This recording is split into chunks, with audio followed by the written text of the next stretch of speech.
Hi friends, welcome back to our channel. ఈరోజు group 2 screening test అయితే జరిగిందండి.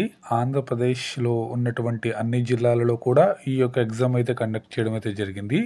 దీనిపైన ఏపీపీఎస్సీ నుంచి అఫీషియల్గా ఒక వెబ్ నోట్ని అయితే రిలీజ్ చేసింది. అంటే ఈ పరీక్షకి ఎంతమంది హాజరయ్యారు, ఎంతమంది హాల్ టికెట్ డౌన్లోడ్ చేసుకున్నారు, ఎంతమంది హాజరు కాలేదో కూడా మొత్తం అయితే వెల్లడించింది. దాని తర్వాత దీనికి సంబంధించిన స్క్రీనింగ్ టెస్ట్ ఈరోజు 25వ తారీఖున జరిగినటువంటి స్క్రీనింగ్ టెస్ట్ ఫలితాలు కూడా ఏ రోజున రిలీజ్ చేయబోతుందో కూడా తెలియజేశారు. దాని తర్వాత మెయిన్ ఎగ్జామ్స్ కూడా ఎప్పుడు పెట్టబోతున్నారో కూడా ఈ యొక్క వీడియోలో మీకు తెలియజేస్తాను. స్కిప్ చేయకుండా చివరి వరకు అయితే చూడండి. ఈరోజు 10:30 నుంచి 1 గంట వరకు జరిగినటువంటి ఎగ్జామ్లో మొత్తం 4,83,525 మంది క్యాండిడేట్స్ రిజిస్టర్ అయితే అప్లై చేసుకున్నట్లయితే ఎగ్జామినేషన్కి 4,63,517 మంది డౌన్లోడ్ అయితే హాల్ టికెట్ డౌన్లోడ్ చేసుకున్నారు. సో ఇందులో 4,04,037 మంది అయితే ఎగ్జామ్కి అయితే అటెండ్ అయ్యారండి. అంటే 87.17% ఎగ్జామినేషన్కి హాజరైతే జరిగింది. మొత్తం 1,327 వెన్యూస్ అనమాట. అంటే 24 డిస్ట్రిక్ట్స్లో కలిపి ఈరోజు ఎగ్జామ్స్ అయితే జరిగాయి కదండి. ఈ యొక్క ఎగ్జామ్ అయితే నిజంగా ఐపీపీఎస్ వాడు చుక్కలు చూపించాడని అనుకోవాలి. ఎందుకంటే ఆ రేంజ్లో అయితే ఎగ్జామ్ ఉంది. చాలామంది నోటి వెంట విన్న మాట అనమాట.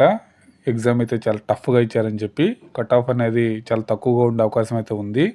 ఎందుకంటే నెగిటివ్ మార్క్స్ కూడా ఉంది కాబట్టి. ఈరోజు జరిగినటువంటి ప్రిలిమ్స్ ఎగ్జామ్స్లో సంబంధించిన రిజల్ట్ అనేది ఏపీపీఎస్సీ ఒక 5 నుంచి 8 వారాల లోపు అయితే రిజల్ట్ అయితే డిక్లేర్ చేస్తామని చెప్పారండి. దీనికి సంబంధించిన కీ కూడా 1-2 రోజుల్లో మనకి సైట్లో అయితే పెట్టే అవకాశం ఉంది.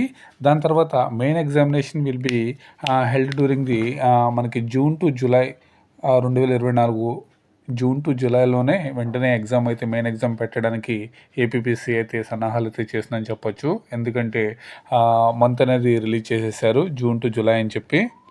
సో ఈ డేట్లో అయితే మనకి మెయిన్ ఎగ్జామ్ కూడా కండక్ట్ చేస్తారండి. ఈరోజు జరిగినటువంటి ఓవరాల్గా పర్సంటేజ్ అయితే అటెండెన్స్ 85 వరకు అయితే హాజరైతే అయ్యారండి ఎగ్జామ్కి. సో పేపర్ అయితే టఫ్గానే ఉంది. కట్ ఆఫ్ అనేది ఎంత ఇస్తాడో కూడా చూడాల్సి ఉంది. రిజల్ట్ కూడా 5 to 8 వీక్స్ అని చెప్పాడు కాబట్టి ఈలోపు వచ్చే అవకాశం అయితే ఉందండి. మెయిన్ ఎగ్జామినేషన్ కోసం అయితే ఎంతమంది ప్రిపేర్ అవుతున్నారో వాళ్ళు ఇప్పటి నుంచి అయితే స్టార్ట్ చేసేవచ్చు. ఎందుకంటే జూన్ టు జూలై అయితే అన్నారు కదా, ఇంకా ఎక్కువ టైం అయితే లేదు. సో పెట్టే అవకాశాలు ఉన్నాయండి. ఏపీపీఎస్సీ చెప్పినట్టుగా అన్నీ చేస్తుంది కాబట్టి ఎగ్జామ్ కూడా జూన్ టు జూలైలోనే కండక్ట్ చేసేస్తారు. దీంట్లో ఎలాంటి డౌట్ అయితే లేదు. ఓకే, ఏపీపీఎస్సీ నుంచి ఎలాంటి అప్డేట్ వచ్చినా సరే వెంటనే వీడియో అయితే చేయడం జరుగుతుంది. Thanks for watching. Bye bye.